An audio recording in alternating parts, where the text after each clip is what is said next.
ఇలా జస్ట్ ఒక 2, 3 బ్రీతింగ్స్ చేస్తూ ఒక చిన్ని మూవ్‌మెంట్ చేసుకున్న తర్వాత స్లోగా ఈ విధంగా సైడ్‌కి కూడా ఇలా కంప్లీట్‌లీ నెక్‌ని స్ట్రెచ్ కంప్లీట్‌గా మీరు ఫీల్ అవ్వాలి.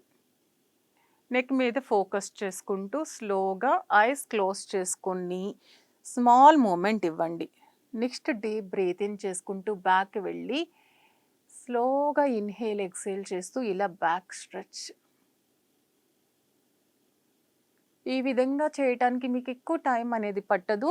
చాలా బెస్ట్ రిజల్ట్ అనేది ఉంటుంది. మీకు అక్కడ పెయిన్ చాలా వరకు తగ్గిన ఫీలింగ్ వస్తుంది. శ్వాసను తీసుకుని శ్వాస వదులుతూ కొంచెం నెక్ టైట్. ఇలా ఇన్‌హేల్, ఎక్స్‌హేల్. ఇలా చాలా సింపుల్ మూమెంట్స్ మీరు ఎవ్రీ 2 హవర్స్‌కి ఒక్కసారి కనుక చేసుకుంటే, ఎవరికైతే కనుక ఈ ప్రాబ్లమ్‌తో సఫర్ అవుతున్నారో, ఆ ప్రాబ్లమ్ అనేది లేకుండా ఉంటుంది.